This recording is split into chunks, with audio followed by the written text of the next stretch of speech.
Hello students, तो class 10th में acid basis and salts NCERT को हम लोग सॉल्व कर रहे थे और पेज नंबर 35 पे क्वेश्चन नंबर 14 और 15 बस बचा हुआ है, तो उसको इस वीडियो में हम फिनिश कर लेंगे। अगर आपको आता है तो नेक्स्ट वीडियोस की तरफ बढ़िए, ठीक है।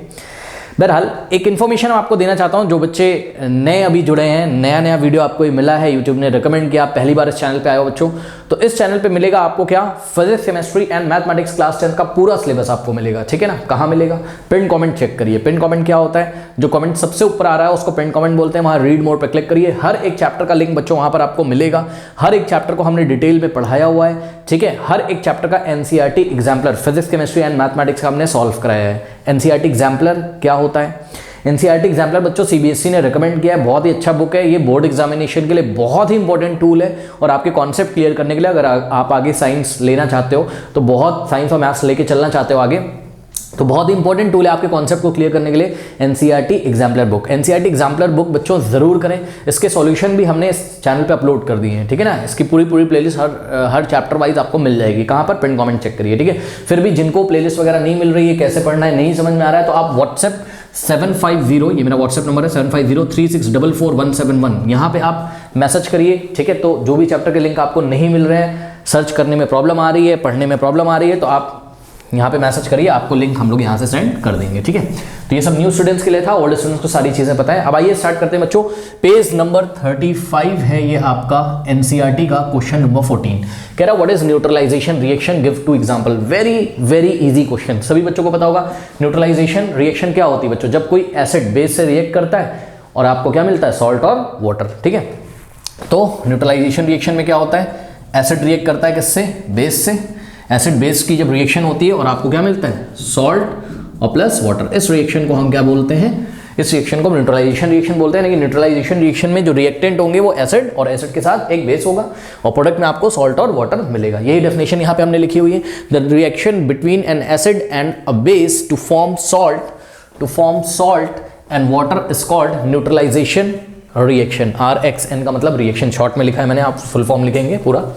अब बच्चों इन्होंने बोला है गिव 2 एग्जांपल्स, तो बच्चों 2 एग्जांपल्स कैसे दे सकते हैं हम लोग? आइए 2 एग्जांपल हम आपको देके दिखाते हैं। यहाँ पर बच्चों एक एसिड सोचिए, सपोज मैंने यहाँ पर सोचा एसिड H2SO4, ठीक है।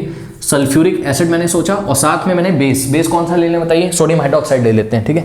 तो सोडियम हाइड्रोक्साइड जो हमने अपने सिलेबस में पढ़ रखा है वही सारे एग्जाम्पल लेते हैं, ठीक है। अब आपको बच्चों यहाँ पर प्रोडक्ट बनाना है। कैसे बनेगा प्रोडक्ट? तो सॉल्ट बनाइए और क्या बनाइए? वाटर। सॉल्ट कैसे बनाएंगे? ध्यान से चेक करो बच्चों, ये देखिए, ये जो है आपका सॉल्ट कैसे बनेगा? देखिए NaOH ब्रेक होगा आपका किसमें? Na प्लस में और OH माइनस में, ठीक है। सोडियम आयन और हाइड्रोक्साइड आयन H2SO4 ब्रेक होगा आपका किसमें? H प्लस में और SO4 2 माइनस में। बस कुछ नहीं करो, यहाँ पर आपको क्या करना है? Na प्लस को आप कनेक्ट कर दो किससे? SO4 2 माइनस से, तो सोडियम सल्फेट बन जाएगा। कैसे बनेगा? Na पे क्या होता है? +1 और सल्फेट होता है आपका SO4 2 माइनस, ठीक है। 1 इधर आएगा, 2 इधर आएगा, तो सोडियम सल्फेट Na1 कह रहा हूँ, Na2 इधर आ जाएगा, ठीक है। Na2SO4 होल 1, यानी कि जिसको आप क्या लिख सकते हो? Na2SO4, एक ही सल्फेट है तो Na2SO4 हम लिख सकते हैं। ये होल लगाकर 1 लिखने की जरूरत यहाँ पर नहीं है, ठीक है। तो सोडियम सल्फेट बन गया, जो कि क्या है? सॉल्ट है। तो यहाँ पर बना आपके पास सोडियम सल्फेट Na2SO4, ठीक है, और साथ में क्या निकलेगा? वाटर निकलेगा, ठीक है। ध्यान से चेक करो, ये आपका एसिड है, ये आपका बेस है, ठीक। ये देखिए, ये Na2SO4 सोडियम सल्फेट आपका क्या है? सॉल्ट है, और ये बना आपका वाटर, करेक्ट। तो एक रिएक्शन ये हो गई। बैलेंस कर लेते हैं बच्चों इसको। तो बैलेंस कैसे करें? देखिए यहाँ पर मेटल क्या है? सोडियम 2 है, तो यहाँ पे आपको 2 लगाना पड़ेगा। जैसे ही आपने यहाँ पर 2 लगाया, देखिए सल्फेट यहाँ पर 1 है, यहाँ पर भी पूरा सल्फेट 1 है, ठीक है। तो जैसे ही आपने यहाँ पर 2 लगाया तो आपके हाइड्रोजन कितने हो गए? 2 और +2 4 हो गए, ठीक है। तो आपको यहाँ पर 2 लगाना पड़ेगा। 2 to the 4 हाइड्रोजन हो गए, 2 ऑक्सीजन, ठीक है। तो ये देखिए 2 ऑक्सीजन और 2 हाइड्रोजन यहाँ और 2 हाइड्रोजन यहाँ, 4 हाइड्रोजन, और सल्फेट ये पूरा 1 सल्फेट है। इधर देखो पूरा 1 सल्फेट है, ठीक है। और सोडियम कितने? 2, यहाँ पर भी सोडियम 2 है। बैलेंस हो गई, सही है, ठीक है। अब आइए बच्चों नेक्स्ट रिएक्शन लिखते हैं। ये रिएक्शन नंबर 1 है, ठीक है। इन्होंने 2 एग्जाम्पल्स मांगे थे हमसे। सेकेंड एग्जाम्पल लेते हैं, क्या ले लें बच्चों? हम ले लेते हैं मैग्नीशियम हाइड्रोक्साइड, जो कि एक वीक बेस है, आपको पता है। मैग्नीशियम हाइड्रोक्साइड ले लेते हैं हम किसके साथ? हाइड्रोक्लोरिक एसिड के साथ। चलिए, तो यहाँ पर हमने लिया हाइड्रोक्लोरिक एसिड और साथ में लेंगे मैग्नीशियम हाइड्रोक्साइड, ठीक है। तो ये हो गया आपका एसिड, हाइड्रोक्लोरिक एसिड, और ये आपका बेस है, ये आपका बेस है। मैग्नीशियम हाइड्रोक्साइड का फॉर्मूला क्या होता है? MgOH whole twice. कैसे बनता है? मैग्नीशियम पे होता है 2+ और हाइड्रोक्साइड आयन क्या होता है OH-। OH- को क्या बोलते हैं? Hydroxide ion. ठीक है, तो 2 इधर जाएगा, 1 इधर आएगा, तो क्या बन जाएगा? Mg1OH whole twice. 1 तो लिखा नहीं जाता, तो इस तरीके से मैग्नीशियम हाइड्रोक्साइड। और हाइड्रोक्लोरिक एसिड का फॉर्मूला सभी बच्चों को पता है। ठीक है, अब क्या क्या बनाना है? सॉल्ट बनाना है और वाटर बनाना है, तो बहुत ईजी है। HCl आपका ब्रेक होगा किसमें? H+ और Cl- में, और MgOH होल ट्वाइस को आप ब्रेक करोगे किसमें? मैग्नीशियम आयन यानी कि Mg2+ में, और साथ में OH-। करेक्ट। अब करना कुछ नहीं है, Mg2+ को Cl- से जोड़ दीजिए, तो क्या बनेगा? Mg2+ और Cl-। ठीक है, 2 इधर जाएगा, 1 इधर, यानी कि Mg के नीचे 1 लिखा नहीं जाता है, और Cl के नीचे 2, तो मैग्नीशियम क्लोराइड। ठीक, तो यहाँ से आ जाएगा आपके पास product magnesium chloride.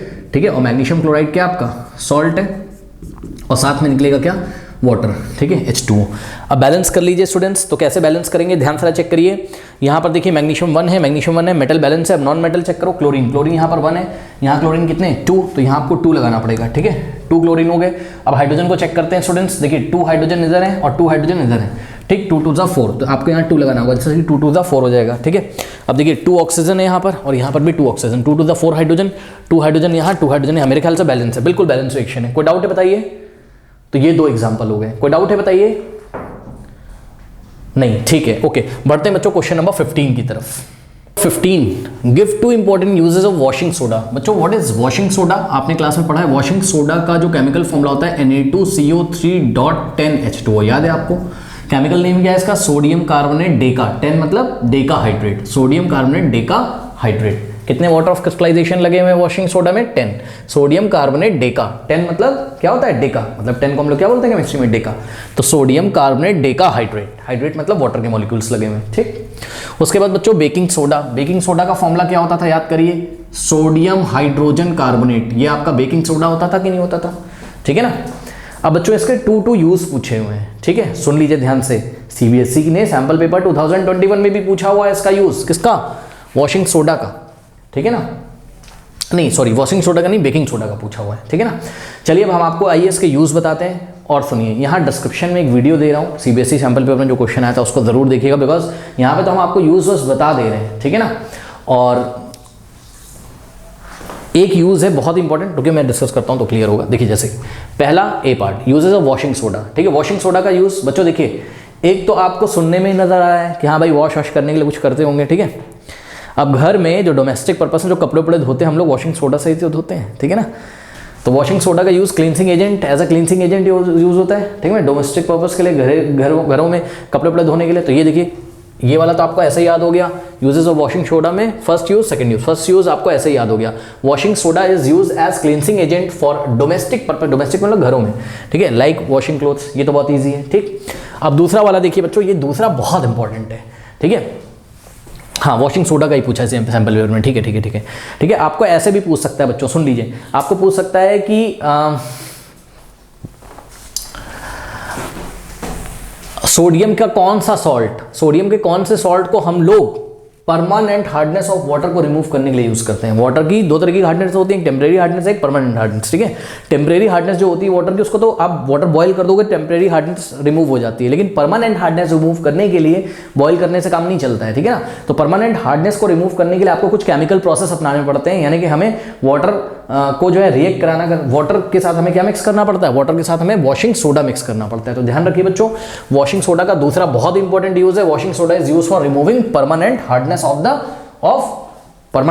Of water. फिर से ध्यान से सुन लीजिए, वो एग्जाम में ऐसे क्वेश्चन पूछेगा, कैसे कि सोडियम का कौन सा सॉल्ट वाटर की परमानेंट हार्डनेस को रिमूव करने के लिए यूज किया जाता है? तो जवाब है सोडियम का कौन सा सॉल्ट? जवाब है वॉशिंग सोडा, ये वाला सॉल्ट, सोडियम कार्बोनेट डिकाहाइड्रेट। इसका यूज वाटर की परमानेंट हार्डनेस रिमूव करने के लिए किया जाता है। अब सुनिए, डिस्क्रिप्शन में जो वीडियो दे रहा हूं वहां ना केमिकल रिएक्शन भी लिखवाई हुई है। केमिकल रिएक्शन आपसे कभी नहीं पूछेगा, लेकिन ये वाटर की परमानेंट हार्डनेस से हमारा क्या मतलब है, इसको कैसे रिमूव किया जाता है, अगर आपको फील करना हो ना, डिस्क्रिप्शन में वीडियो दे रहा हूँ, उसको जाके देखिए, सारी केमिकल रिएक्शन वहाँ पे हमने कराई है। अगर आपको याद हो जाता है तो आप याद कर लो, कोई दिक्कत नहीं। 2 ये यूजेस हैं।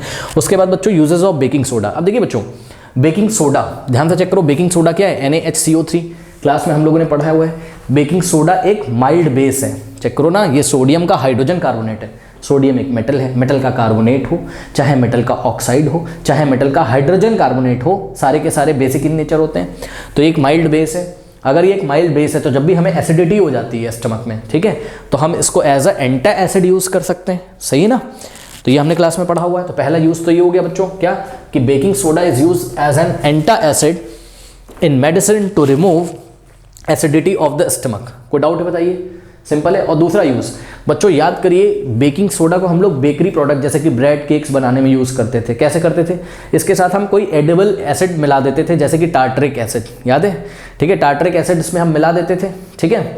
जैसे कि evolution of carbon dioxide gas होता था, और कार्बन डाइऑक्साइड की गैस के इवोल्यूशन से ही हमारा ब्रेड और केक ये सब फूल जाता है। ये सब क्लास में हमने डिटेल में आपको पढ़ाया हुआ है। यानी कि दूसरा यूज जो हो जाएगा इसका, वो क्या हो जाएगा, baking soda is use in making baking powder, ठीक है। बेकिंग पाउडर क्या होता है, बेकिंग पाउडर बच्चों, बेकिंग पाउडर यहाँ देखिए मैं एरो लगा के लिख दे रहा हूँ, baking powder is the mixture of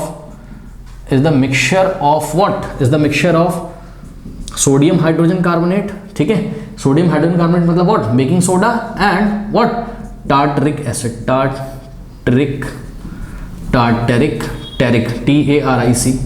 late me check it, okay, spelling एक बार चेक कर लेते हैं, इसमें कुछ लफड़ा हो सकता है। टार्टरिक एसिड बिल्कुल सही स्पेलिंग है, ठीक है।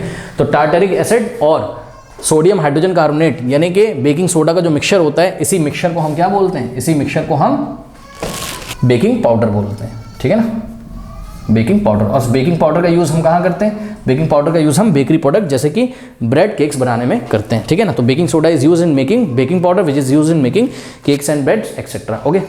तो ये आप लोग नोट कर लीजिए बच्चों, ठीक है, इसको नोट कर लीजिए। नाउ ये आपका एसिड बेसिस एंड सॉल्ट्स बच्चों फिनिश हो गया है। बढ़ते हैं चैप्टर नंबर 3 की तरफ। चैप्टर नंबर 3 का एनसीईआरटी का जो सॉल्यूशन है वो एंड स्क्रीन पे आ रहा होगा। चैप्टर नंबर 3 बच्चों मेटल्स एंड नॉन मेटल्स है ना, मेटल्स एंड नॉन मेटल्स है, ठीक है ना। तो मेटल्स एंड नॉन मेटल्स का सॉल्यूशन एंड स्क्रीन पे आपको मिल जाएगा, पार्ट 1 से वहाँ पे वीडियो एनसीईआरटी का। चैप्टर हम पहले ही पढ़ा चुके हैं, बताया आपको कहाँ लिंक मिलेगा, पिन कमेंट चेक करिए। तो पहले चैप्टर पढ़ लीजिए, चैप्टर के बीच बीच में एनसीईआरटी हमने सॉल्व कराई हुई है, ठीक है। और एनसीईआरटी का अलग से भी प्लेलिस्ट बना देंगे, एग्जाम्पलर तो पहले ही बन चुका है, ठीक है। मिलते हैं नेक्स्ट वीडियो में, तो अगले बढ़ते रहिए, ऑल द बेस्ट।